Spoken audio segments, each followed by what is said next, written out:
The crystal tumbler shattered against mahogany paneling, spraying amber whiskey across leather-bound law books. Rose Adelaide Marlowe stood frozen outside Senator Harrison's study, silver tea tray trembling in her white-knuckled grip. Through the half-open door, she watched two shadows merge and separate like dancers in some terrible waltz. The senator's voice carried that particular pitch men use when fear strips away 30 years of political composure. You cannot silence everyone who knows about the railroad contracts. The evidence exists in too many places. Kill me, and 10 more will speak. The response came soft as falling snow, dangerous as black ice on a winter road. Can I? The gunshot cracked the April evening in half. Rose's hands went slack. The tea tray hit Persian carpet with a muffled thump that seemed deafening in the sudden silence. China cups rolled in slow circles, spilling Earl Grey in dark spreading stains. The study door swung wide. A man in an impeccable black suit stood framed in lamplight, smoking pistol hanging loose in his right hand. He looked at Rose the way a scientist might regard an unexpected variable in an otherwise perfect equation. No anger, no urgency, just cold calculation behind eyes the color of winter ice. Victor Ashford. She would learn his name later, whispered in terror by women who had survived his attention. But in that moment he was simply death wearing gentleman's clothes and a slight smile. Wrong place, wrong time, Miss Marlowe. He did not chase her when she ran. Did not need to. They both knew she had seen his face, knew the truth of what he was. And in the world of men like Victor Ashford, witnesses were simply problems requiring solutions. Rose fled into the Boston night with nothing but the dress on her back and the senator's pocket watch she grabbed from his desk without thinking. Behind her, the Harrison mansion blazed with light and the beginning of carefully orchestrated grief. Ahead lay 5 months of running, hiding, changing her name in boarding houses from Massachusetts to Illinois to Nebraska. Until she found the advertisement in a week-old newspaper someone had left on a train station bench. Wanted respectable woman for companionship and partnership. Trading post in Wyoming Territory, modest wages, room and board. Inquire Warren Blackwell, Sweetwater Springs. Wyoming, the edge of the mapped world, a place where a woman might disappear into mountains and sagebrush in endless sky, where no one would think to look for a Boston girl who had witnessed murder in a senator's study. She wrote the letter that same night, inventing a history as she went. No family, no prospects, no past worth mentioning. Just a woman seeking a fresh start in a territory that specialized in second chance and convenient amnesia. The reply came 3 weeks later, brief as a telegraph, but somehow warm beneath its terseness. Position available. Ticket enclosed.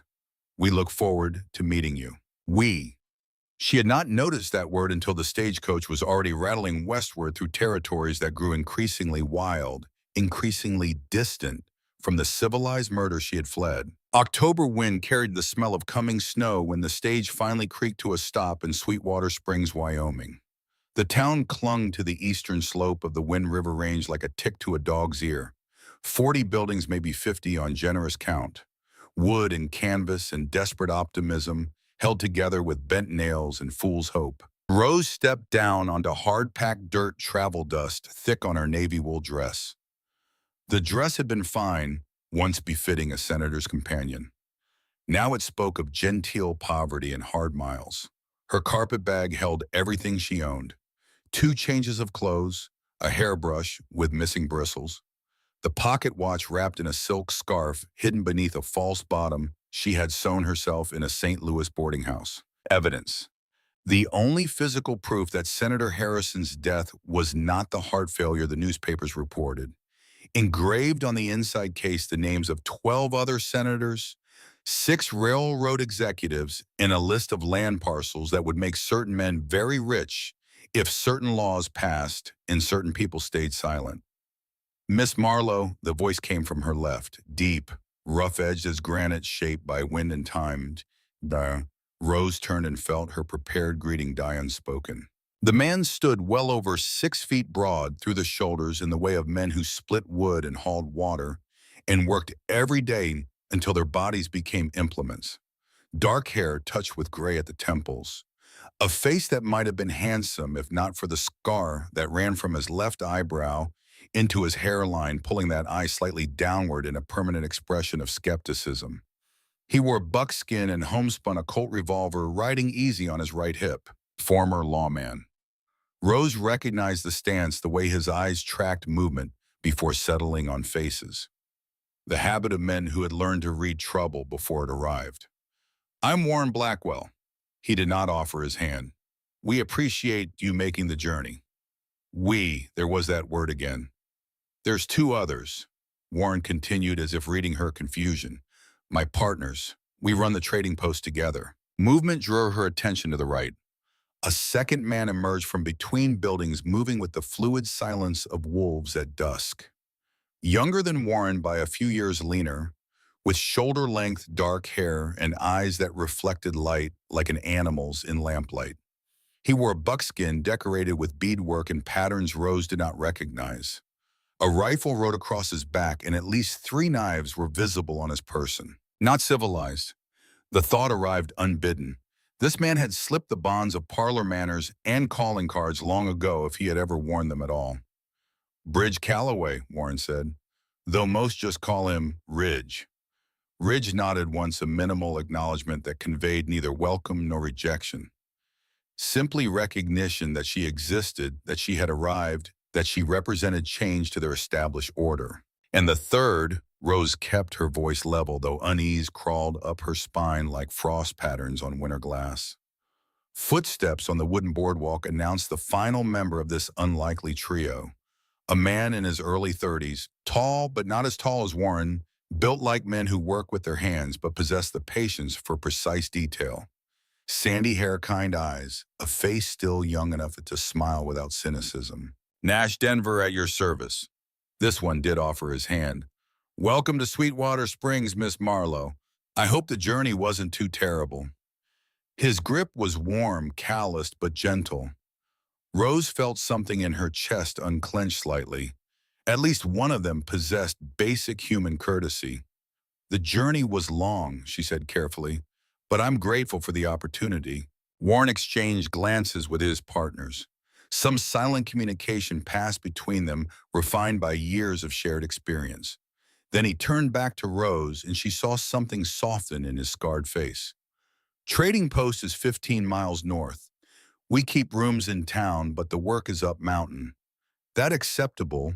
15 miles from town. 15 miles from neighbors and witnesses and the slim protection of civilization. Every survival instinct Rose had developed over 5 months of running screamed warnings. But Victor Ashford hunted in cities among crowds and contracts and careful conspiracies. Mountains held different dangers. Acceptable, she said. They loaded her carpet bag into a wagon that had seen better decades. Ridge disappeared without farewell, vanishing between buildings as silently as he had arrived. Nash helped Rose onto the wagon bench with old-fashioned courtesy. Warren took the reins. The road north climbed steadily into country that grew increasingly wild. Pines replaced cottonwoods. Rock replaced dirt. The air thinned and sharpened, carrying scents of sage and snow and something indefinable that Rose's city-bred senses could not name. Freedom, perhaps, or isolation. In these mountains, the two were likely the same thing. You should know what you're agreeing to, Warren said after an hour of silence broken only by wagon wheels and wind. The advertisement was honest about the work. We need someone to manage the trading post when we're out hunting or trapping, keep accounts, deal with customers who prefer doing business with a woman. And the other part, Rose asked, the companionship mentioned in the advertisement. Warren's jaw tightened. Nash, riding his own horse alongside the wagon, suddenly found the horizon fascinating. We put that in because it's expected, Warren said finally. Respectable woman and all, but we're not looking for, he struggled for diplomatic phrasing. We need a partner, not a wife. If that changes, if there's attraction on both sides, we're all grown adults. But there's no expectation, no requirement. You keep your own room, your own privacy. That clear, too clear. suspiciously clear. Rose had learned to distrust generosity. In her experience, men who promised respect usually wanted something more valuable than virtue. But exhaustion sat heavy in her bones. 5 months of running had burned through money and hope and the ability to sustain constant vigilance. She needed rest, needed time, needed a place where Victor Ashford's network would not think to look. Very clear, she said. The trading post appeared as the sun touched distant peaks. Not a single building but a compound. Main structure of hewn logs, 2 stories solid as the mountain itself. 2 smaller cabins flanked it on either side. A barn, storage sheds, corrals for horses and pack mules. Everything built to last, to withstand wind that could strip paint from wood and winters that killed the careless. Ridge stood in the yard, already returned by whatever route he had taken. He held the reins of a paint horse and watched their approach with those unnervingly reflective eyes. Warren set the brake. Main building is the trading post and common areas. Kitchen, storage, workroom. Upstairs has 4 bedrooms. You'll take the east room. Good light door that locks from inside. Nash and I sleep in the west cabins. Ridge has the north. Separate cabins, separate lives. Rose felt some of her suspicion ease. Nash helped her down, carried her carpet bag to the main building. The trading post interior smelled of leather and tobacco and coffee beans. One wall held shelves stocked with dry goods, tools, ammunition. Another displayed furs and hides in various stages of processing. A massive stone fireplace dominated the far end, cold now, but sized to heat the entire space through mountain winters. The east bedroom proved larger than expected. A real bed with a rope frame and corn husk mattress. A washstand with basin and pitcher. A small desk. A window facing east towards sunrise in the lower valleys. And yes, a door with a heavy iron bolt on the inside. "Supper's at 6, Nash said from the doorway. "Yeah, man, nothing fancy.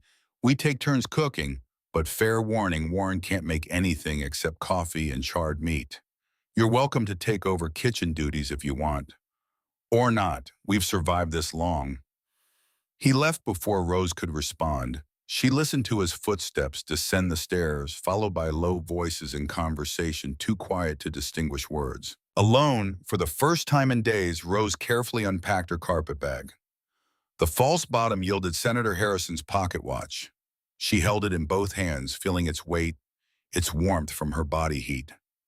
Gold casing engraved with Harrison family crest. Inside, the damning list that 12 powerful men would kill to possess. Evidence. Responsibility. The reason she could not simply disappear into these mountains and forget Boston ever existed. A soft knock interrupted her thoughts. Rose slipped the watch into her dress pocket before opening the door. Warren stood in the hall, hat in hands.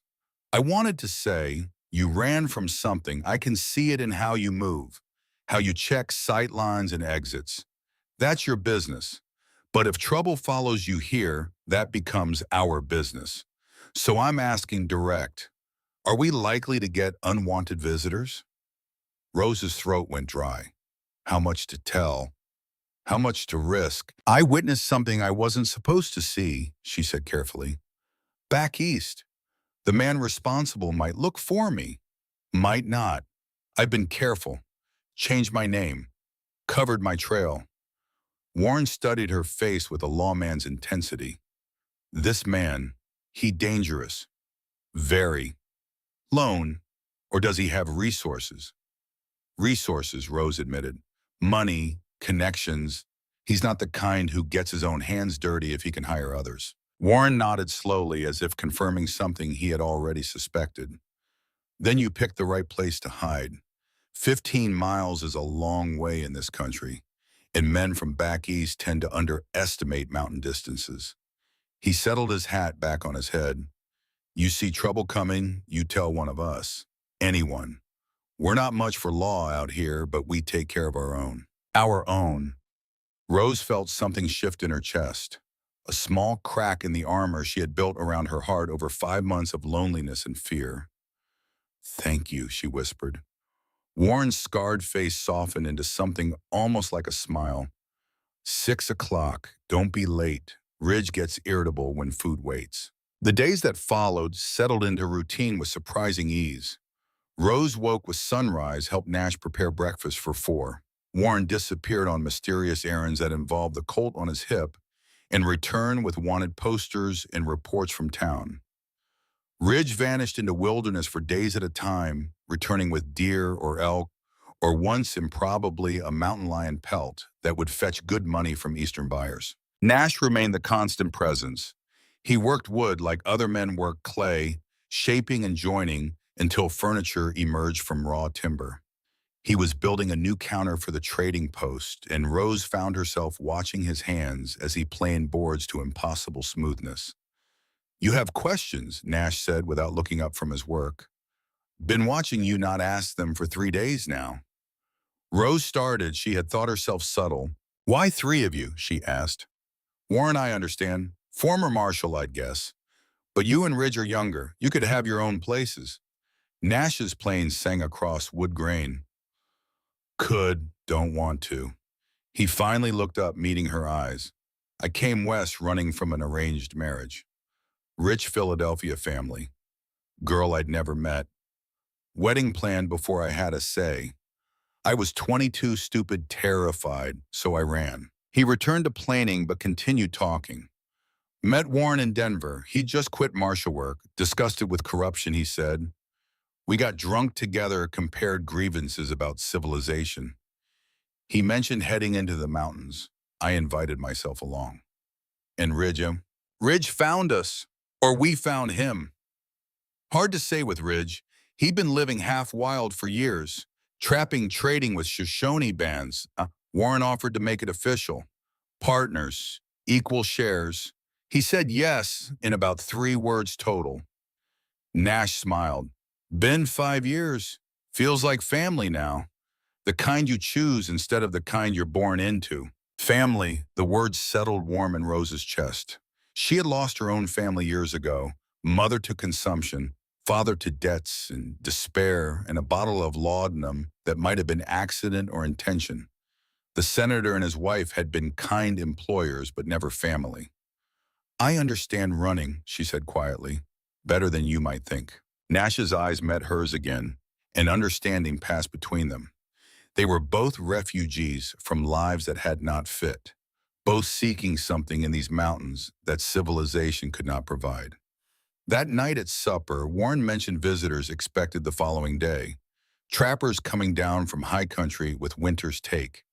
Business would be brisk. "You comfortable dealing with rough men?" Warren asked Rose. "Some of these boys haven't seen a woman in months. They'll be respectful mostly, but frontier respectful has different standards than Boston respectful." "Boston?" He had said Boston specifically. Rose's heart skipped. "How did you know I was from Boston?" Warren's scarred eyebrow rose. "Your accent, the way you fold napkins, how you hold a teacup even when it's just tin. You have city manners, East Coast specifically." Boston was an educated guess. "I can handle rough men," Rose said, deflecting. "I'm stronger than I look." Ridge spoke for the first time that meal, his voice rough from disuse. "Strength isn't size, it's will. You got will in you, I see it." The compliment, sparse as winter grass, somehow meant more than flowery praise. The trappers arrived mid-morning in a chaos of mules' furs and profanity. 12 men who smelled of wood smoke, animal musk, and months without soap.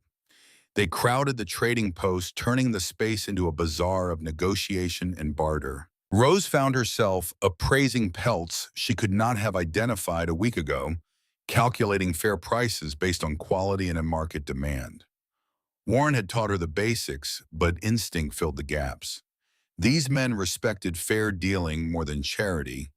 They wanted business, not pity. One trapper, grizzled and scarred from a bear encounter that had removed half his left ear, studied Rose with rheumy eyes. "You the mail-order bride Blackwell advertised for?" The trading post went quiet. 12 pairs of eyes swiveled to assess her response. "I'm the trading post manager," Rose said evenly, "and your partner behind you just pocketed 3 beaver pelts while you're busy asking questions that aren't your business."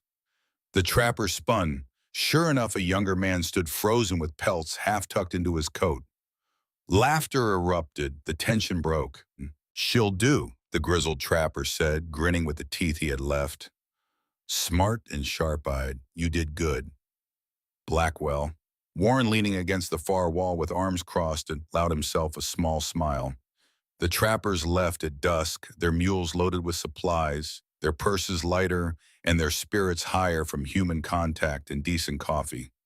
Nash helped Rose inventory remaining stock, while Warren secured the day's payment in a strongbox. "You did well," Warren said. "Yeah, well, though. Natural head for business."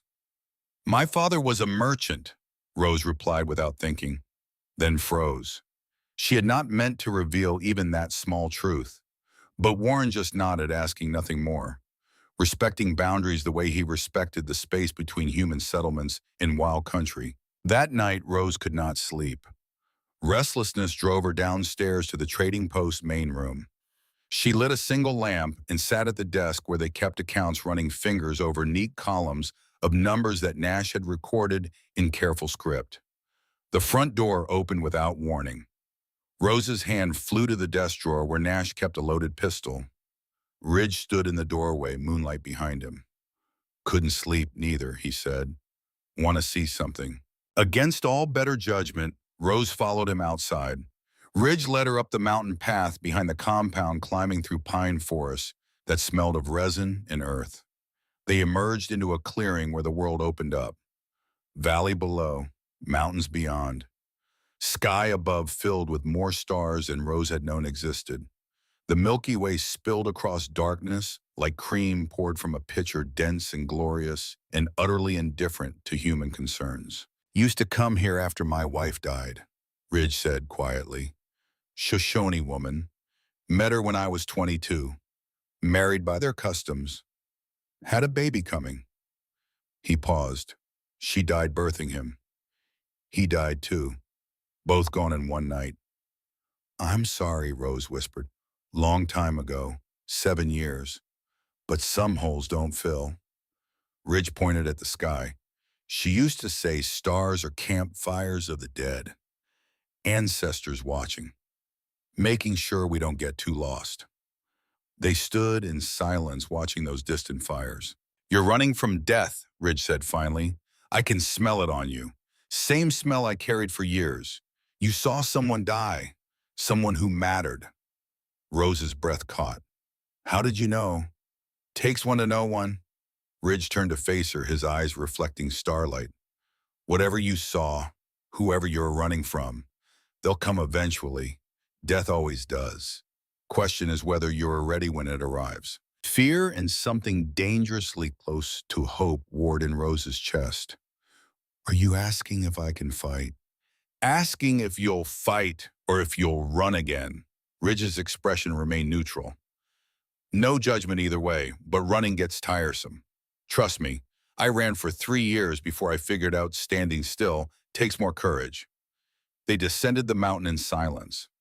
At the door to the main building, Ridge paused. "Warren was a U.S. Marshal for 8 years. Best tracker I ever met. Nash can build or fix anything. And me," Ridge's teeth flashed white in darkness. "I learned from the Shoshone how to kill quietly and disappear completely. You need protecting, you tell us. We're mountain men. We take care of our own." The second time someone had said those words. Our own. As if she belonged here among these scarred and solitary men who had built family from wilderness and necessity. Rose climbed to her room and slept better than she had in months. The poisoning happened on the 8th day. Rose woke before dawn with her stomach in violent rebellion. She barely made it to the basin before retching up everything she had eaten the previous night. Weakness turned her limbs to water. Sweat soaked her nightgown despite the morning chill. Footsteps thundered up the stairs. Warren burst through her door without knocking, took one look at her, and shouted for Nash. They got her downstairs, got water in her, got a bucket nearby for the continuing waves of nausea. Warren checked her pupils, felt her pulse, asked sharp questions about symptoms. "Same as me," Nash groaned from where he lay on the floor near the fireplace. "Started an hour ago. Thought it was bad meat. Ridge appeared in the doorway, took in the scene, and moved immediately to the water barrel. He dipped a cup, sniffed it, touched his tongue to the liquid, and spat immediately. Hemlock, he said flatly. In the water. Not enough to kill quick. Enough to make you wish for death. Warren's face went cold and hard. How long has this barrel been here? Filled it 3 days ago from the creek, Nash said weakly. Been drinking from it since. Someone poisoned it after filling. Ridge was already moving to the door. I'll track. Wait. Warren's command stopped Ridge mid-step. They might still be close. Watching. Let them think it worked. It is working. Nash groaned.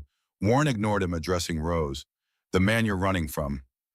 Would he poison you or hire someone who would? Rose's mind fought through nausea fog. Victor Ashford killed efficiently, clinically. A bullet to the brain, a knife between ribs. Poison seemed too imprecise, too risky, but he had resources. Hired men who might choose their own methods. I don't know, she admitted. Maybe. Then we assume yes until proven otherwise. Warren stood moving to the weapons cabinet. Ridge, you track, but careful. I'll watch the approaches. Nash, you and Rose stay inside, keep the pistol close. I can help, Rose protested weakly. Warren turned, and the look he gave her held something fierce and protective. You can help by staying alive. If this is about you keeping you safe is the priority. Ridge left silent as smoke. Warren positioned himself at a window with a rifle. Nash and Rose lay on bedrolls near the fireplace, riding out the poison's effects with gritted teeth and stubborn endurance. Hours crawled past. The sickness peaked and slowly, agonizingly began to recede. Rose drifted in and out of uncomfortable sleep, aware of Warren's presence at the window, his vigilance unbroken. Afternoon light slanted through windows when Ridge returned. He moved to Warren spoke too quietly for Rose to hear. Warren's jaw tightened. He nodded once. Ridge crossed to Rose, crouched beside her bedroll. Found tracks. One person came in from the south ridge, spent time near your water source. Left something. He placed an object on the floor beside her. A scrap of fabric. Blue silk ribbon, expensive, the kind worn by society ladies in Boston drawing rooms. Rose's blood went cold. She recognized that ribbon. Had seen it in Senator Harrison's study, tied in the hair of his wife, who wore blue exclusively, who had been kind to Rose in that distant, aristocratic way of women who employ companions and forget their names. This means something to you, Ridge asked quietly. Rose forced words past, a throat gone tight with fear. Senator Harrison's wife. She wore ribbons like this, always blue. It was her signature. Someone's sending a message, Warren said from the window, saying they know where you came from, know what you witnessed. Nash struggled to sit up. They tried to kill her with poison rather than bullets. Why, make it look natural, Ridge said. Frontier woman drinks bad water, dies of sickness. No investigation, no questions. Rose's hands shook. Victor Ashford had found her. Despite 5 months of running, despite changing her name, despite 15 miles of mountain wilderness between her and civilization, he had found her, and he had announced his presence with poison and silk ribbon. Not an execution, a warning. Warren crossed to Rose, crouched to meet her eyes. I need the whole truth now, all of it. Who you are, what you saw, why this man wants you dead. Rose looked at the 3 faces surrounding her. Warren scarred and serious. Nash young but determined. Ridge wild and utterly unafraid. They had protected her without knowing why. Had risked poison and worse for a woman they barely knew. They deserved truth. My name is Rose Adelaide Marlowe, she began. 3 months ago, I watched a man named Victor Ashford murder Senator Thomas Harrison in cold blood. The senator was about to expose a railroad conspiracy involving 12 senators and millions of dollars in fraudulent land contracts. I'm the only witness, and I have evidence. She pulled the pocket watch from its hiding place in her dress pocket, opened the case to show the engraved names. This list, these names, this is why Ashford will never stop hunting me. As long as I live, as long as this watch exists, the conspiracy can be exposed. Silence filled the trading post. Nash stared at the watch. Ridge studied Rose's face. Warren's expression remained unreadable. Finally, Warren spoke. You should have told us immediately. I know. We could have prepared, set watches, established defenses. I know. Warren moved to the window, stood with his back to the room. When he turned, something had changed in his face. The lawman had returned, called from whatever retirement Warren had imposed on himself. This Ashford, professional killer. Yes. Works alone or hires help. Hires, he has resources. Then the poisoner was hired help, testing defenses. Ashford himself will come later when he knows the lay of the land. Warren's tactical mind engaged processing threats. We have maybe a week before he makes a real move. Maybe less. We should leave, Rose said. All of you. I'll go somewhere else. Somewhere he won't find you. No. The word came from Nash, surprising everyone. He struggled to his feet, still pale from poison, but resolute. I ran from my problems once, ran all the way to Colorado. Know what I learned running just means you're alone when trouble catches you. He's right, Ridge said quietly. Besides, we're mountain men.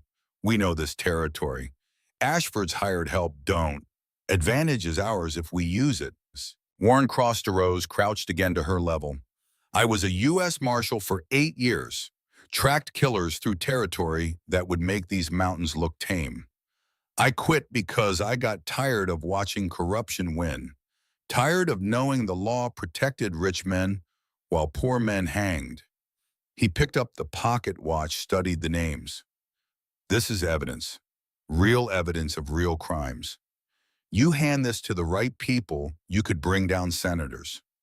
Railroad barons. The kind of powerful men who usually stay above the law. Or I could get all of us killed, Rose whispered. Warren's scarred face softened. Maybe. But some things are worth dying for. Justice. Truth. Protecting someone who needs protecting. He stood and offered his hand. You stay. We fight. Together. That's the deal. Rose looked at his extended hand. Calloused from labor. Scarred from old battles. Steady despite poison and danger and the promise of violence to come. She took it. Warren pulled her to her feet with surprising gentleness.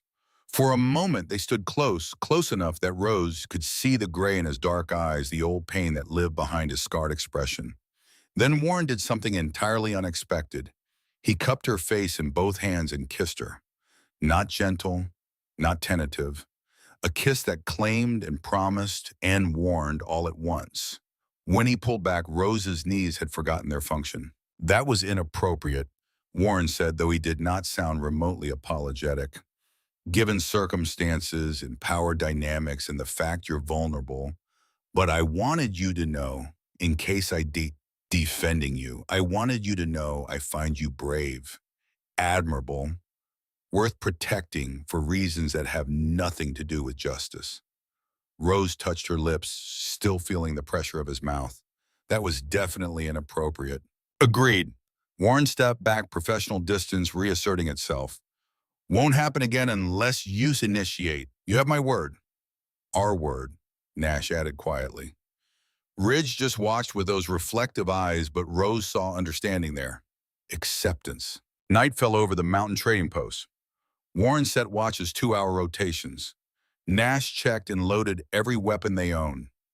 Ridge disappeared into darkness to set perimeter alarms, tripwires, and deadfalls that would announce unwanted visitors.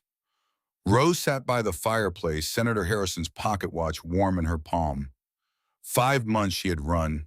5 months of fear and loneliness and the constant weight of secrets. No more running. Warren took first watch.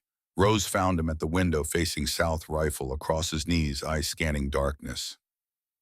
Can't sleep, he asked without turning. Too much has happened. Rose settled into the chair beside him. Warren, that kiss. Regrettable lapse in judgment. I didn't say I minded. Warren turned to look at her. Firelight painted his scarred face in bronze and shadow. 3 of us. 1 of you. Situation's complicated. Everything about my life is complicated now. Fair point. Warren returned his attention to the window. When this is over, when Ashford is dealt with and you're safe, we'll talk about what comes next. But not before. Too many variables, too much that could go wrong. And if I don't survive, not an option, Warren said flatly. I've buried enough people. Not burying you. They sat in silence, watching darkness and waiting for dawn. Outside Wyoming, wind carried the scent of pine and coming snow and possibilities too fragile to name. Tomorrow would bring in new dangers. Victor Ashford or his hired killers would come drawn by poison water and silk ribbons in the scent of prey gone to ground. But tonight Rose Adelaide Marlowe was not alone. She had 3 mountain men, a trading post fortress, and enough anger to burn through fear. Let Ashford come. Let him bring his hired guns and his political connections and his cold calculation. These mountains had their own laws, their own justice, and Rose had finally found her true north. The pocket watch ticked steady in her palm, counting seconds until morning, until battle, until whatever reckoning awaited them all in the high country of Wyoming territory. The wanted poster arrived with the morning supply wagon tucked between flour sacks and coffee tins like a snake coiled in grain. Ridge found it while unloading, his hand freezing on rough paper before he pulled it free and held it to the light. Rose Adelaide Marlowe stared back at him from a crudely rendered sketch. Not a good likeness, the artist had made her features harder, older, desperate, but recognizable enough. The text screamed in bold type meant to catch eyes and loosen tongues. Wanted for murder, Senator Thomas Harrison, Boston, Massachusetts. $5,000 reward.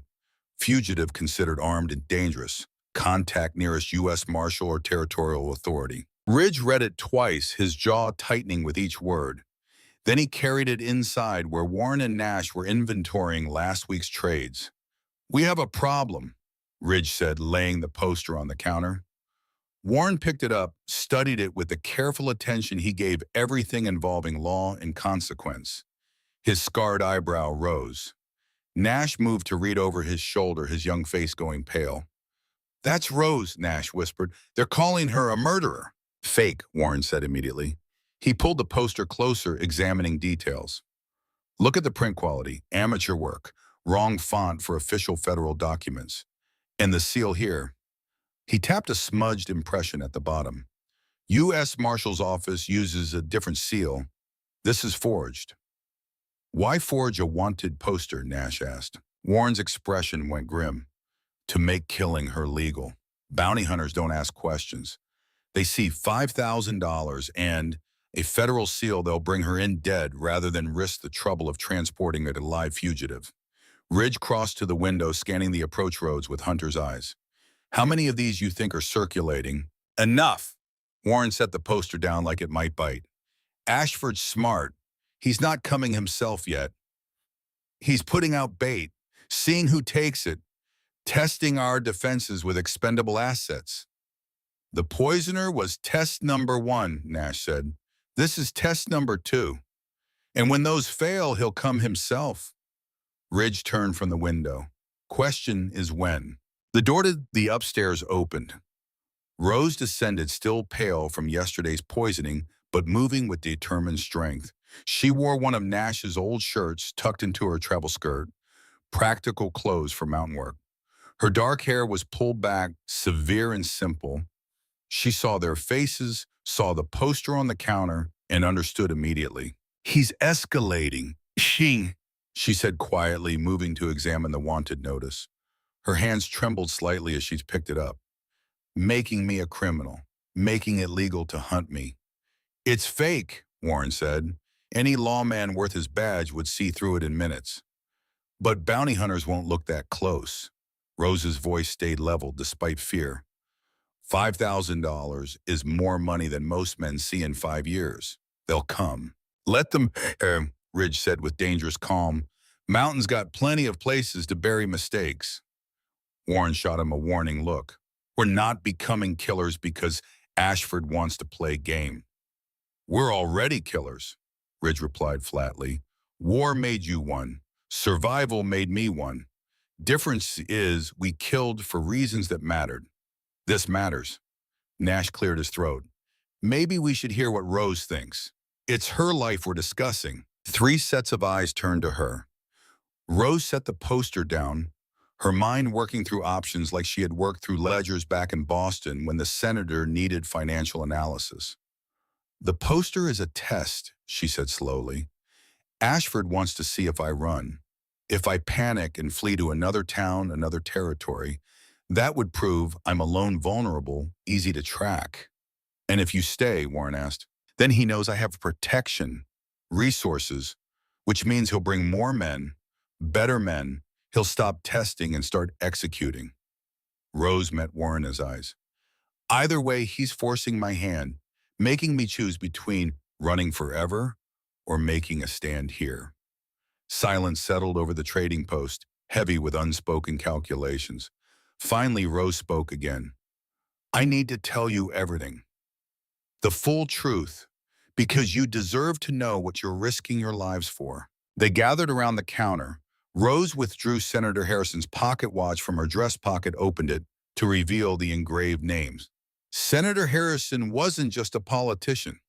He was investigating a railroad conspiracy. The Northern Pacific Railroad wants to expand through Shoshone and Crow territories. Treaties protect those lands.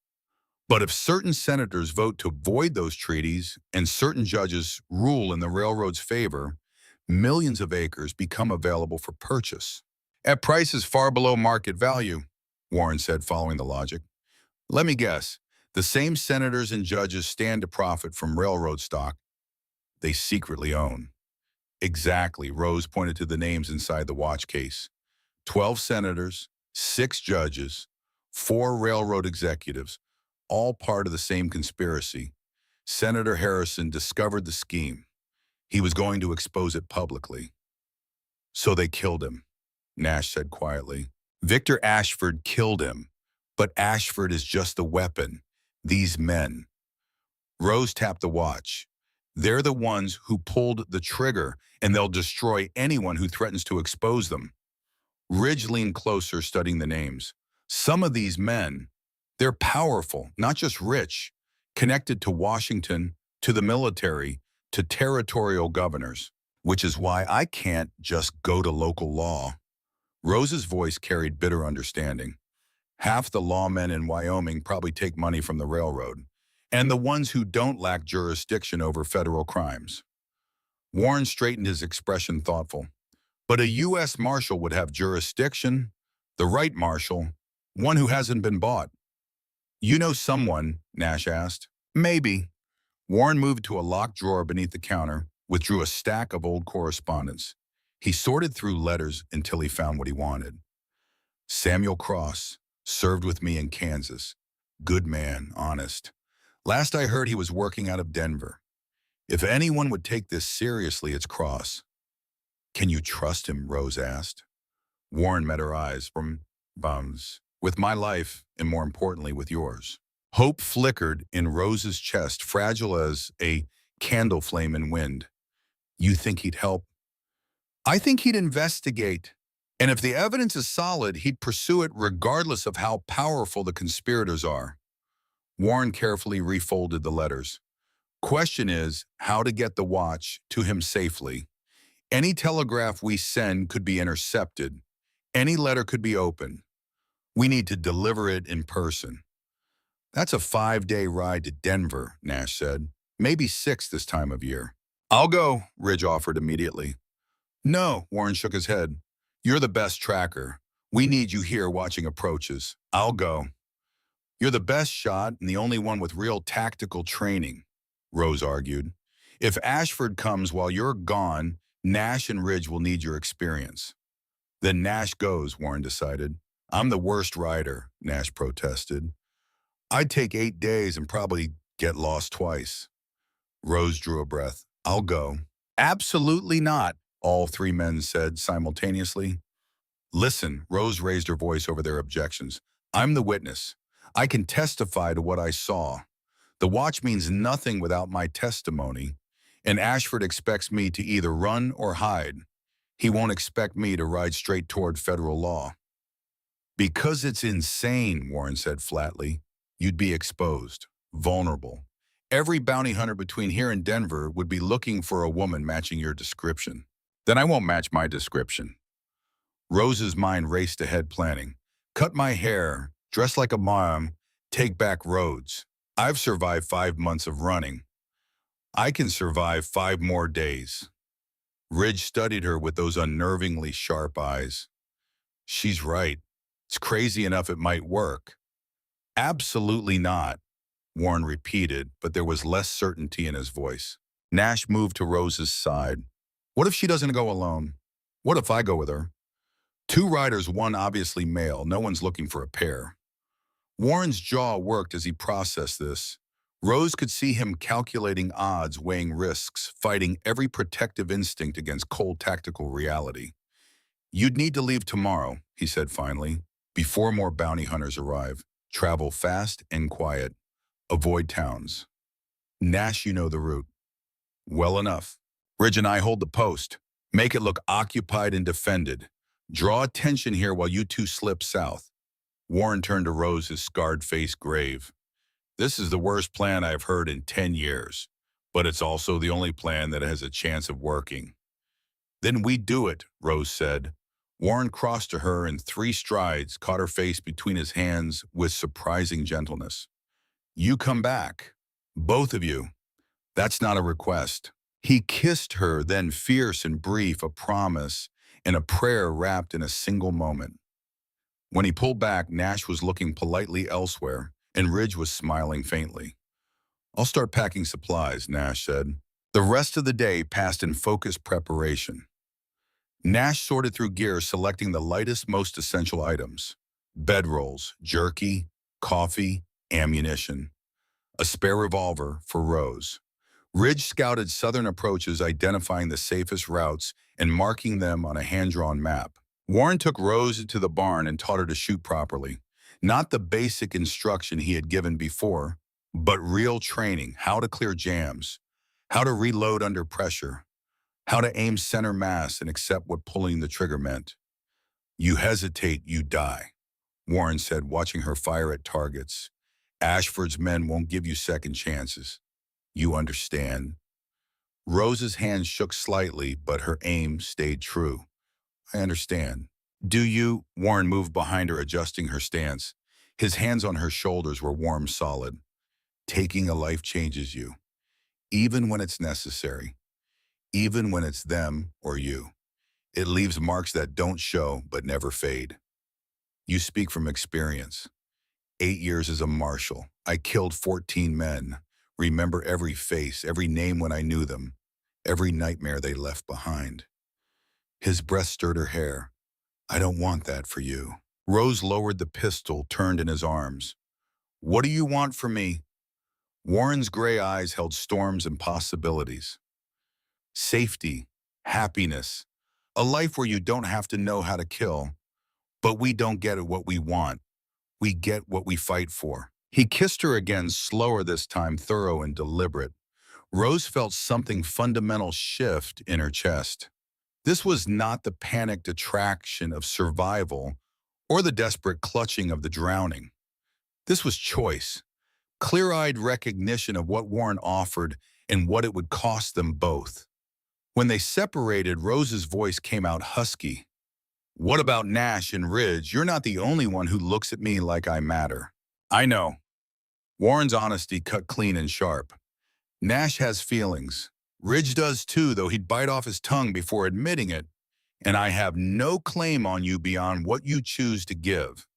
That's not how this usually works. Nothing about this situation is usual. Warren stepped back, professional distance reasserting itself. Right now, staying alive matters more than sorting out who loves who. We survive first. Everything else comes after. Rose nodded, though her heart felt tangled as spring vines. She had not expected this, had not planned to care about these men or to have them care for her beyond simple protection. But the heart made its own plans, and hers had apparently decided that one mountain man was not enough when 3 offered themselves with such absolute sincerity. Evening brought unexpected visitors. A wagon rattled into the yard bearing Flora Bennett, a widow woman from town who ran the boarding house. She was perhaps 45 solid and capable with the no-nonsense manner of someone who had nursed wounded soldiers and buried two husbands. Heard you had poison trouble, Flora said, climbing down from the wagon. Brought herbs, charcoal, things that help clear the system. Her sharp eyes found Rose. And I wanted to meet the girl who's got half the territory talking. Rose tensed. What are they saying in town? That Warren Blackwell brought a mail-order bride to the mountain. That she's pretty and young and probably doesn't know what she signed up for. Flora's expression softened. Also that someone's looking for a Boston girl, offering money for information. Warren materialized from the barn, rifle in hand. Who's offering? Stranger. Calls himself a journalist. Victor Ashford. Flora spat the name like poison. Smooth talker. Too smooth. Asked me about new arrivals, women traveling alone, whether I'd seen anyone matching a description. What did you tell him? Rose asked.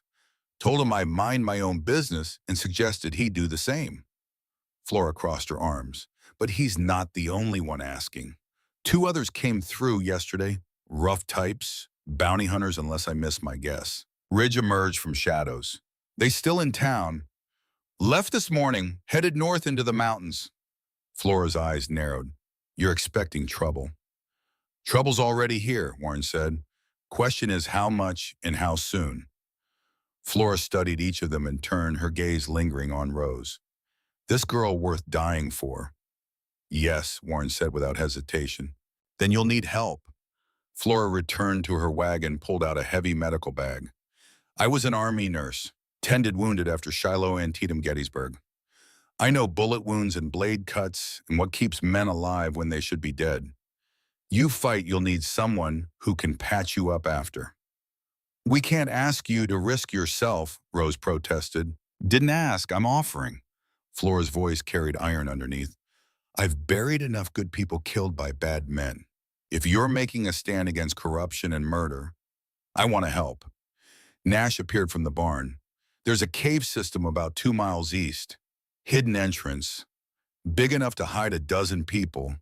We could set it up as a fallback position. Medical station. Show me, Flora said immediately. While Nash and Flora went to inspect the caves, Rose helped Ridge prepare dinner. They worked in comfortable silence, Ridge moving with the economical grace of someone who had learned to cook over campfires and makeshift hearths. You're afraid, Ridge said quietly, not looking up from the venison he was slicing. Terrified, Rose admitted. Good. Fear keeps you sharp, keeps you alive.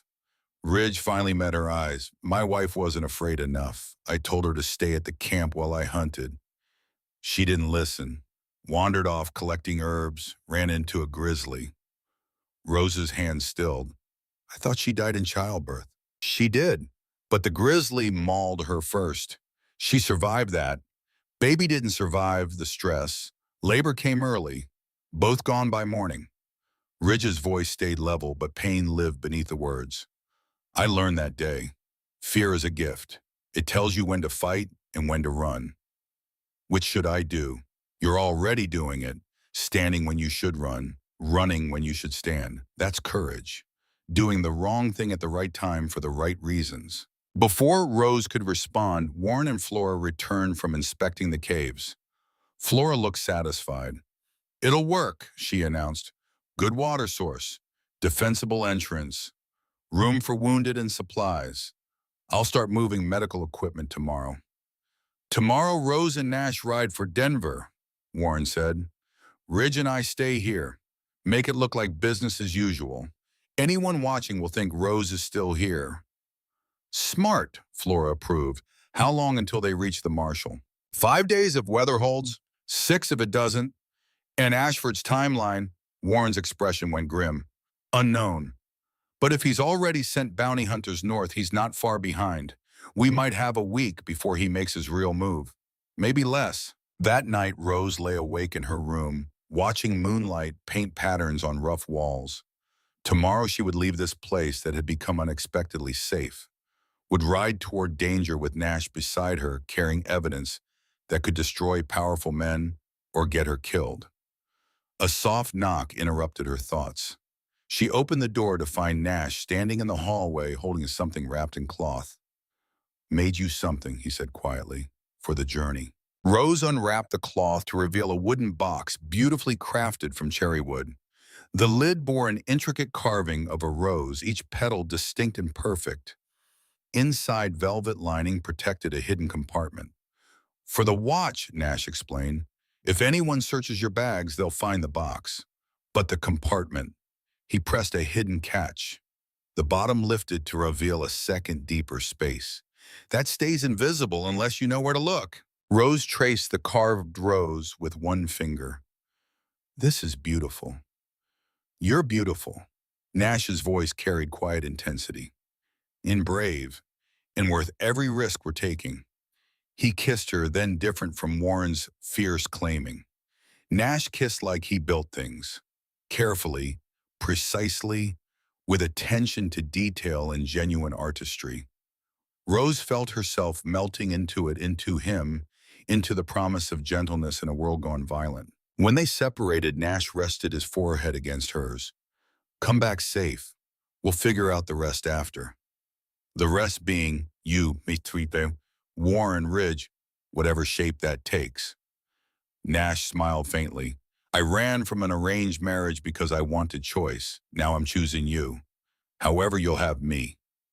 Rose's heart felt too large for her chest.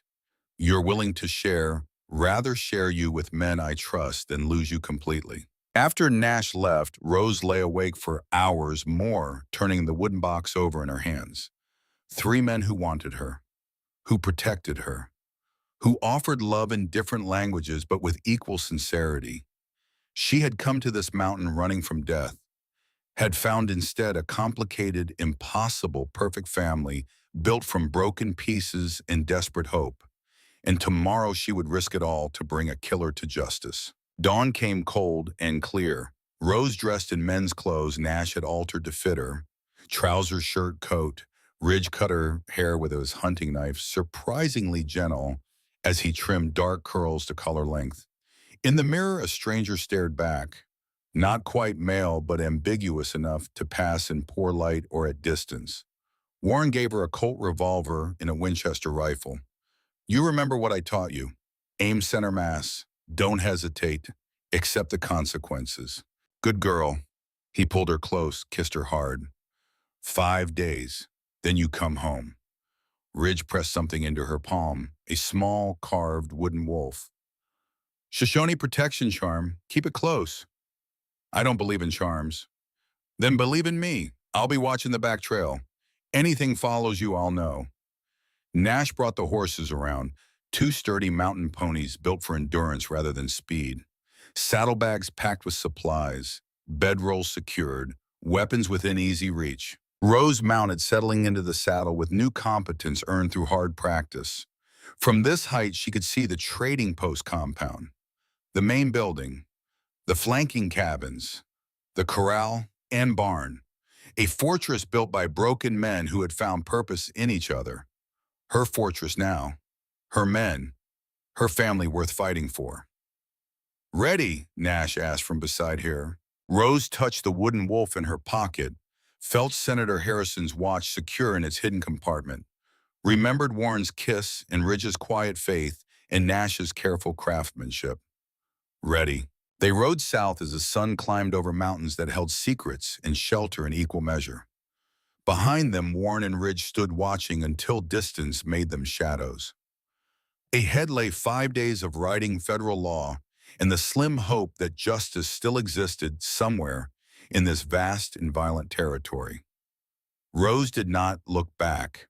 Looking back was for people who had something to lose. She had already lost everything once. Now she rode to reclaim what mattered: truth, justice, the right to love complicated men in complicated ways and call it family. The mountains let them pass, indifferent and eternal. And somewhere to the north, Victor Ashford was coming. Let him come. The Denver Telegraph office smelled of ink and old paper and the desperate urgency of messages traveling faster than horses could run. Rose stood at the counter while the clerk decoded the response that would determine whether 5 days of hard riding had meant anything at all. Nash waited by the door, watching the street with the vigilance Warren had taught them both. 5 days through mountain passes and narrow trails. 5 days sleeping in shifts with weapons close. 5 days of looking over shoulders and jumping at shadows. But they had made it. Had delivered Senator Harrison's pocket watch into the hands of U.S. Marshal Samuel Cross, a man with honest eyes and the kind of face that had seen too much corruption to tolerate more. The telegraph key clicked its metallic song. The clerk wrote quickly, then handed Rose a slip of paper. Message received, evidence reviewed. Federal warrants issued for conspiracy, fraud, murder. Ashford wanted dead or alive. Additional marshals dispatched to Wyoming. Protect witnesses at all costs. Cross. Rose read it twice, hardly daring to believe. Federal warrants. The full weight of legitimate law moving against the conspiracy that had killed Senator Harrison and destroyed her life. It worked, she whispered. Nash appeared at her shoulder, read the message, and released a breath he seemed to have held for days.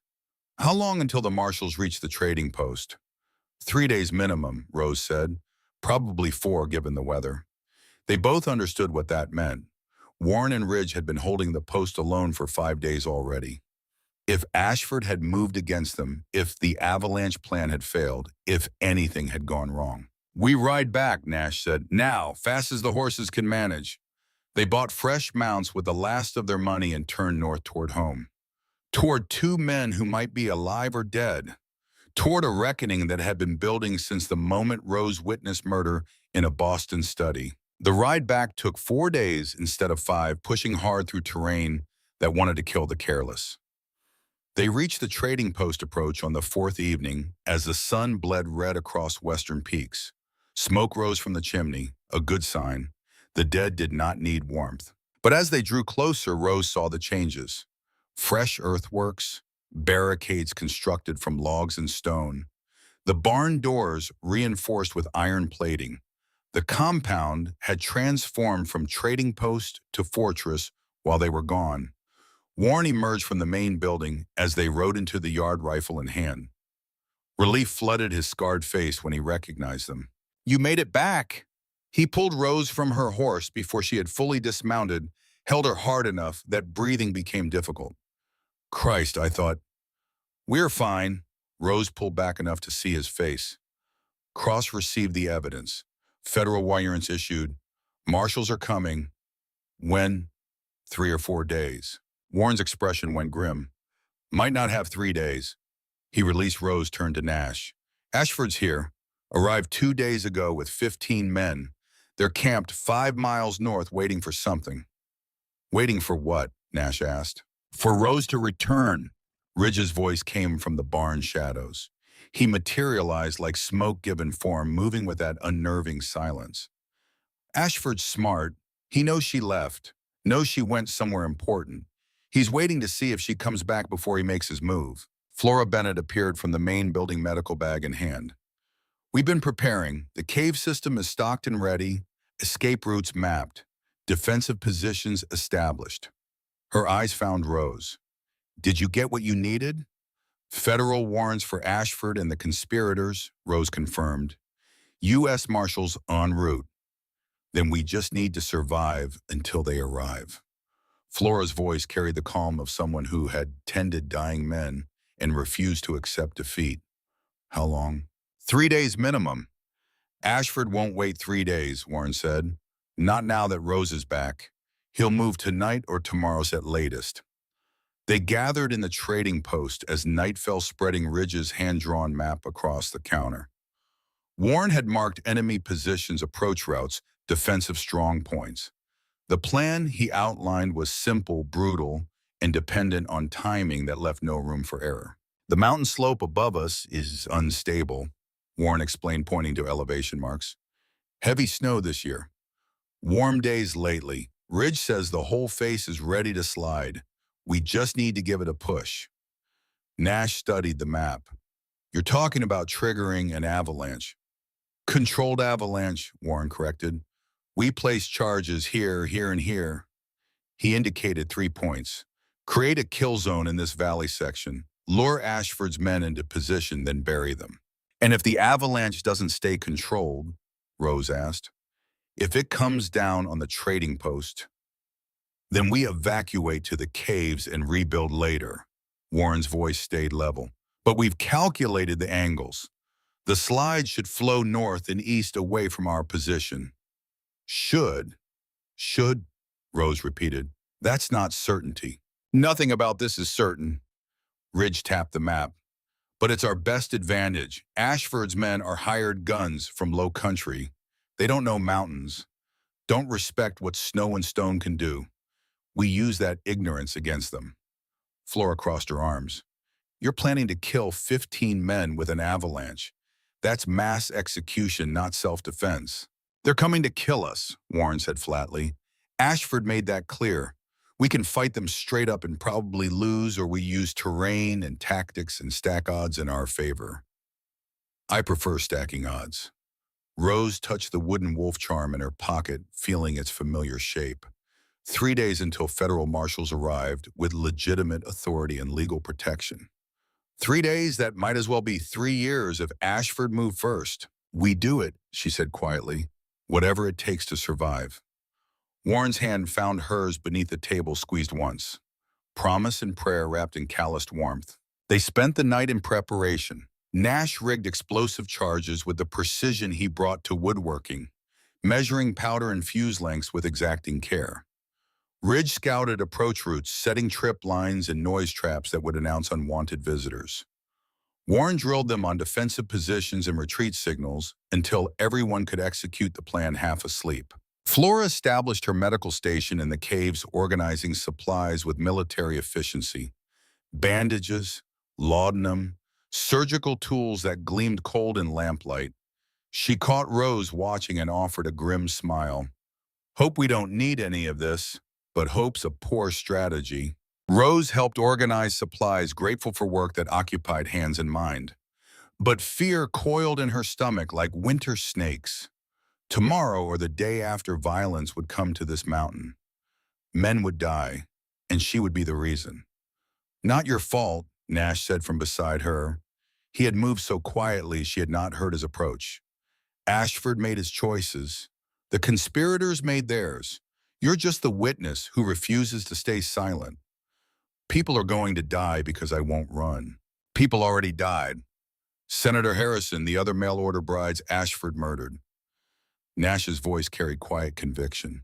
You're ending it. That's different from starting it. Rose wanted to believe him, wanted to feel the righteousness he offered, but she had learned in 5 months of running that good intentions did not absolve consequences. Warren called them together as midnight approached. Ridge spotted fires in Ashford's camp. They're settling in for the night, which means they'll likely move at dawn. How many hours do we have? Flora asked. 6, maybe 8. Warren looked at each of them in turn. Get what sleep you can. Rose, you're in the caves with Flora, non-negotiable. I can fight. You're the witness, Warren interrupted. Without you, the watch means nothing. The conspiracy stays hidden. You survive. That's the priority. Rose wanted to argue, but recognized truth when she heard it. She was not a warrior despite recent lessons in violence. She was a woman who had seen murder and refused to forget. Her weapon was testimony, not guns. She followed Flora to the cave entrance, hidden behind a rock fall that looked natural unless you knew where to look. Inside, lamplight revealed a space perhaps 40 feet deep and 20 wide. Natural stone walls, spring water trickling from the ceiling into a pool. Enough room for a dozen people and supplies to last weeks. Warren chose well, Flora said, arranging medical equipment. Defensible, supplied, hidden. If the worst happens, you could hide here until the marshals arrive and leave Warren, Ridge, and Nash to face Ashford alone. They're mountain men. They've survived worse than hired guns and corrupt killers. Flora paused, studying Rose's face. You love them. All 3. It was not a question. Yes, Rose admitted, which makes no sense. I've known them barely 2 weeks. Crisis creates intimacy. You've lived more with them in 2 weeks than most couples experience in 2 years. Flora's expression softened. And they love you. I see it in how they move around you, how they position themselves to keep you safe, how they look at you when you are not watching. Is it wrong loving 3 men? Is it wrong to love? Flora countered. I buried 2 husbands. Loved them both differently but equally. If I'd had the chance to love them at the same time, keep them both alive and happy, I would have taken it. She returned to organizing bandages. The heart doesn't obey conventional mathematics. Love multiplies. It doesn't divide. Rose lay on a bedroll in the cave, listening to dripping water and distant wind. Sleep should have been impossible, but exhaustion dragged her under, and she dreamed of Boston drawing rooms and mountain fortresses, and 3 men who stood between her and death. She woke to the sound of gunfire. Dawnlight filtered gray through the cave entrance. Flora was already moving, checking weapons and medical supplies with practiced efficiency. How long? Rose asked, reaching for the rifle Warren had insisted she keep close. Started 10 minutes ago. Ashford's men are advancing from the north just like Warren predicted. Flora's voice stayed calm despite the battle sounds. Ridge is leading them into the kill zone. Warren and Nash are manning the detonation positions. More gunfire. Closer now. Rose moved to the cave entrance, peering through the concealing rocks. From this elevated position, she could see the valley below. 15 riders advancing in loose formation, weapons drawn, scanning for targets. And leading them, riding a black horse with silver tack, Victor Ashford himself. Even at this distance, Rose recognized him, the man who had killed Senator Harrison, who had hunted her across 5 months and 1,000 miles, who represented everything corrupt and cruel in civilized society. He looked small from here, mortal, just a man on a horse following other men toward an appointment with Stone and Snow. A single rifle shot cracked from high ground. One of Ashford's men jerked and fell from his saddle. The others scattered, seeking cover that did not exist in the exposed valley. Ridge. Had to be. The shot had come from impossible distance with impossible accuracy.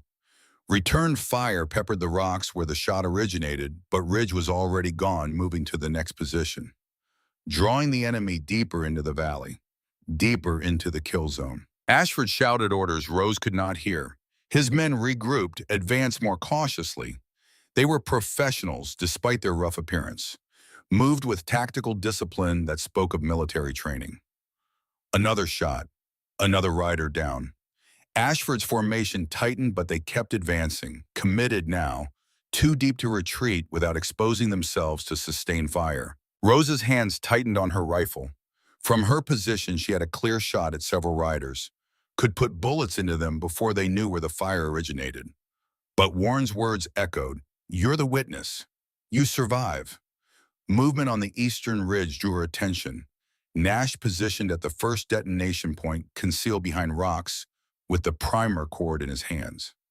Warren was visible further west, similarly positioned, both waiting for the signal. Ridge fired again. This shot missed deliberately high, meant to drive the enemy forward rather than kill. Ashford's men pressed into the valley center exactly where Warren had predicted. Warren raised his hand, held it high for 3 heartbeats, then dropped it. Nash triggered the first charge. The explosion echoed like thunder trapped in stone, reverberating off canyon walls. Rock and snow erupted from the mountain slope, massive slabs breaking free with sounds like the world splitting. The avalanche began almost gently, a whisper of snow, a trickle of small stones. Then momentum built and geometry took over, and thousands of tons of mountain decided to obey gravity's ancient law. The roar drowned out gunfire, drowned out screaming, drowned out everything except the fundamental sound of nature reshaping itself. Rose watched in horrified fascination as the avalanche descended. Not a wall of snow like she had imagined, but a churning, tumbling chaos of white and gray and brown. Rocks the size of horses, trees ripped from soil, snow compressed to ice-hard density by its own weight. Ashford's men scattered, but there was nowhere to go. The valley walls were too steep, the avalanche too fast. too inevitable. 5 riders disappeared instantly, buried under tons of snow and stone. 3 more went down when their horses panicked and threw them. 2 managed to reach the valley edges, clinging to rocks as the deadly river of debris rushed past. Ashford himself drove his black horse toward the eastern cliff, moving with the desperate speed of the doomed. For a moment, Rose thought he might make it. The horse's hooves found purchase on steep ground. Ashford leaned forward, urging the animal higher. Then a boulder the size of a wagon struck the cliff face where he climbed. The entire section collapsed. Horse and rider vanished into white chaos. The avalanche flowed for perhaps 30 seconds, time enough for mountains to fall and men to die, and the landscape to redraw itself. Then gradually the roar subsided. The tumbling slowed. The deadly river became a field of jumbled debris stretching half a mile down the valley. Silence rushed back in, broken only by wind and the settling creaks of compacted snow. Rose stood frozen, staring at what they had done. 15 men had ridden into that valley. How many survived? 3, 4. The others were buried, suffocated, crushed beneath weight beyond measure. Mass execution, Flora had called it. She had not been wrong. Move! Flora's command broke Rose's paralysis. Survivors will be disoriented, injured. If any of our men are hurt, we need to reach them now. They emerged from the cave as Warren, Ridge, and Nash descended from their positions. Warren bled from a graze across his left arm, superficial but messy. Ridge moved with slight favoring of his right leg, suggesting impact injury. Nash appeared unharmed, but shaken, his young face pale. Count, Warren called to Ridge. 4 survivors visible. 3 on the eastern edge, 1 near the valley mouth. Ridge's eyes scanned the debris field with predator focus. No sign of Ashford. He's buried, Rose said, her voice sounding distant in her own ears. I saw him go down when the cliff collapsed. Warren nodded grimly. Ridge, Nash, secure the survivors. Flora, tend to anyone who needs it. Rose, stay with me. The survivors proved to be hired guns who had lost all appetite for fighting. Battered, terrified, and confronted by Ridge's rifle, they surrendered without resistance. Nash bound them with practiced efficiency while Flora assessed injuries. 1 man had a broken leg. Another bled from a head wound that looked worse than it was. The 3rd and 4th were merely bruised and terrorized. Flora worked on them with professional detachment, treating them as patients rather than enemies. Where's Ashford? Warren asked the man with the head wound. Buried. The man's eyes were wild. Saw him go down. Whole mountain fell on him. Anyone else paying you? Anyone who might come looking if you don't return? The wounded man shook his head. Just Ashford. He hired us in Denver, promised $500 each to help grab a fugitive woman. Didn't say nothing about mountains falling. Warren exchanged glances with Ridge. Let the marshals decide what to do with them. For now, they're bound and guarded. The next 3 hours passed in tense waiting. Ridge and Nash took shifts watching the survivors and scanning approaches for additional threats. Warren and Rose searched the debris field's edges, looking for any sign of Victor Ashford. They found his horse dead, half buried in compacted snow. Found his rifle, the stock shattered. Found a boot and part of his coat. But no body. Could he have survived? Rose asked. Warren studied the burial depth, the boulder field, the sheer violence of what the mountain had done. Not impossible, but unlikely. Without excavation equipment, we won't know for certain until spring thaw. So he might be alive down there, trapped, dying slowly, or dead instantly. Warren turned to face her. Does it matter? Either way, he's finished. The conspiracy is exposed. Federal warrants are issued. Even if he crawls out of this snow somehow, he's a wanted man with no resources and nowhere to hide. Rose knew Warren was right, but some part of her needed certainty, needed to know that the monster who had killed Senator Harrison and hunted her across the continent was truly gone. The sound of approaching horses drew their attention. Ridge whistled a warning from his position. Multiple riders, coming fast from the south. Warren's hand moved to his Colt. How many? 8, maybe 10. Too many for Ashford's survivors to have called for help. too well organized to be random travelers. Rose felt fear spike cold through her chest. Then Ridge called again. Federal Marshal badges, it's Cross. Relief nearly buckled Rose's knees. The marshals had made better time than expected. 3 days instead of 4. Just hours too late to prevent the avalanche, but soon enough to matter. U.S. Marshal Samuel Cross rode a gray gelding and carried himself with the quiet authority of someone accustomed to respect. He was perhaps 50, weathered from hard service, with eyes that assessed situations before making judgments. He dismounted, took in the debris field, the bound prisoners, the fortified trading post, and the 4 people who had survived against odds that should have killed them all. Warren Blackwell, Cross said, recognition in his voice. Heard you'd retired. Tried to. Warren gestured at the avalanche field. Retirement disagreed with me. Cross's mouth twitched. Almost a smile, then he turned to Rose. Miss Marlowe, I presume. The witness. Yes, sir. Your testimony corroborates the evidence in Senator Harrison's watch. We have enough to prosecute the conspiracy. 12 senators, 6 judges, 4 railroad executives. This reaches higher than I've seen in 30 years of law work. Will it stick? Rose asked. They're powerful men with powerful friends. Federal grand jury will decide, but with your testimony and documentary evidence, they have a real chance of conviction. Cross's expression hardened. Ashford, buried, Warren said, pointing at the debris field. He led 15 men into that valley. Only 4 survived. Cross studied the avalanche path, calculating angles and consequences. Triggered deliberately. Self-defense, Warren replied. They came to kill us. We used terrain to our advantage.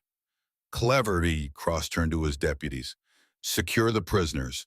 Search the debris field for Ashford's body. If he's alive, dig him out. If he's dead, we need remains for identification. The deputies set to work. Cross gestured Warren, Rose, and the others toward the trading post. You'll need to come to Denver eventually, give formal testimony, but for now you're safe. Federal protection until the trials conclude. Inside the trading post, Flora served coffee while Cross took statements. He asked precise questions, made careful notes, treated them as witnesses rather than suspects. The difference felt profound after months of running from corrupted law. Deputy Kane, Cross said, suddenly looking up from his notes. Luther Kane. He's the territorial deputy assigned to this region, correct? Ridge stiffened almost imperceptibly. Yes. He works for Ashford, Rose said. Part of the conspiracy. Suspected as much. Cross made a denotation. We'll need his testimony, too. Where is he? Unknown, Warren said. Last seen 5 days ago. Hasn't been back to town since. Movement outside drew their attention. One of Cross's deputies appeared in the doorway. Marshal, you need to see this. They followed to the debris field where deputies had been searching. They had found something. Not Ashford's body, but a man climbing out of the snow, battered, bleeding, half frozen, but alive. Luther Kane.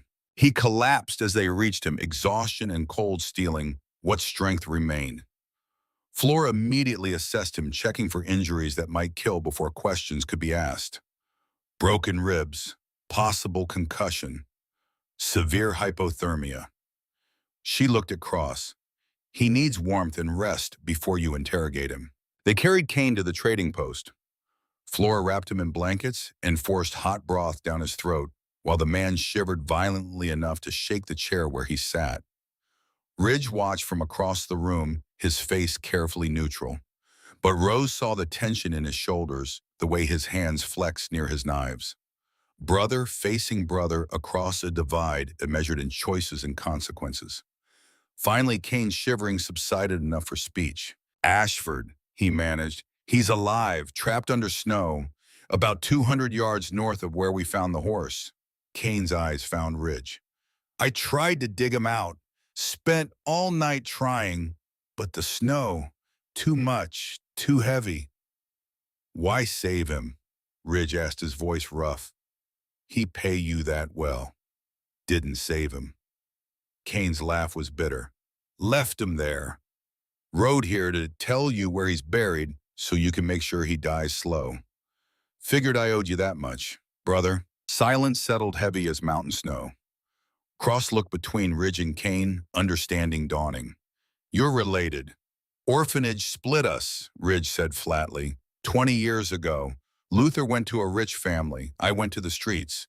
Found each other again 5 years back. He was already corrupt by then, already working for men like Ashford. I made bad choices, Kane said, his voice gaining strength despite physical weakness. Told myself it was practical. Told myself the money mattered more than principles. He looked at Ridge. But watching you these past months, watching you protect that girl for no reason except it was right, made me remember who I used to be before the corruption. So you betrayed Ashford, Cross asked. Fed him false information, delayed his moves, gave Blackwell time to prepare defenses. Kane met the marshal's eyes. I know what I've done. Know there's prison waiting, but I wanted to do one thing right before the reckoning came. Cross studied Kane with the assessment of someone who had heard countless confessions and learned to separate genuine remorse from convenient lies. You'll stand trial. Cooperate fully with prosecution. If your testimony helps convict the conspiracy, the judge might show leniency. Don't want leniency, Kane said. Just want to stop being the man I became. Ridge crossed to his brother, crouched to meet his eyes at level. They looked at each other, seeing past corruption and choices to the boys they had been before the world split them apart. You did right at the end, Ridge said quietly. That counts for something. Kane's eyes filled. Not enough. No, Ridge agreed, but something. Cross sent deputies to excavate Ashford's location. They returned hours later with a body. Victor Ashford, professional killer, architect of conspiracy and murder. Dead from crush injuries and suffocation, his expensive suit torn and frozen, his face locked in expression of final understanding that mountains did not care about money or power or connections. Rose stared at the corpse laid out in the snow. This man had killed Senator Harrison, had hunted her for months, had represented everything corrupt and merciless in civilized society. Now he was meat and cold flesh and empty eyes. Feel better, Warren asked from beside Hero. No, Rose turned away. Just empty. That's normal. Revenge doesn't satisfy the way we hope it will. This wasn't revenge. This was survival. Can be both. Warren pulled her close. Come on, you're freezing, and we have planning to do. The marshal stayed 3 days documenting evidence and taking statements. Cross proved efficient and thorough, building a case that would withstand the best lawyers money could buy. On the 4th day, he prepared to depart with the prisoners, including Luther Kane, who would testify against the conspiracy in exchange for a reduced sentence. You'll need to come to Denver eventually, Cross reminded Rose. Federal trial, your testimony is critical. I'll be there. Might take months to organize. These men have resources. They'll fight. Cross swung into his saddle. But we have evidence now. We have witnesses. We have a chance at real justice.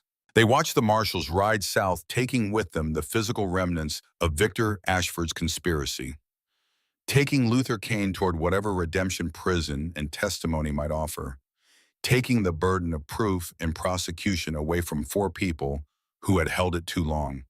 When the riders disappeared into distance, Warren turned to Rose. So, what now? Rose looked at the trading post, at the fortifications they had built, at the mountain that had saved them, at 3 men who had become something she did not have words to properly name. Now we live, she said simply, however that looks. 6 months passed with the slow unfolding of seasons in high country. Winter buried the avalanche debris and smoothed the scars of battle. Spring brought melting and the revelation of bodies frozen beneath snow. Summer painted meadows with wildflowers and filled the trading post with travelers grateful for rest and supplies. Rose traveled to Denver twice. Once for preliminary hearings where she gave testimony, that made senators squirm and judges pale.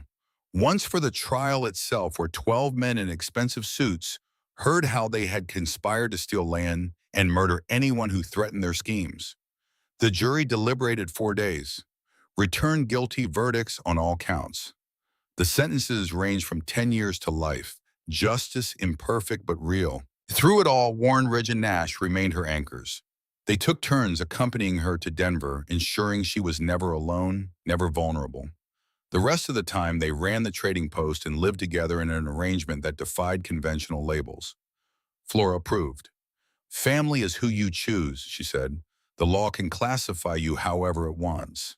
What matters is that you're happy." And Rose was happy, complicated happy, messy happy, the kind of happiness that came from loving three different men in three different ways and refusing to apologize for heart's geometry. In August, they held a wedding. Reverend Shaw performed the ceremony in the meadow behind the trading post, binding Rose legally to Warren while Nash and Ridge stood witness. But afterward, in private, they held their own ceremony. No legal authority recognized it, but the four of them made vows that mattered more than paper. One woman, three men, one family built from broken pieces and frontier pragmatism. The trading post thrived.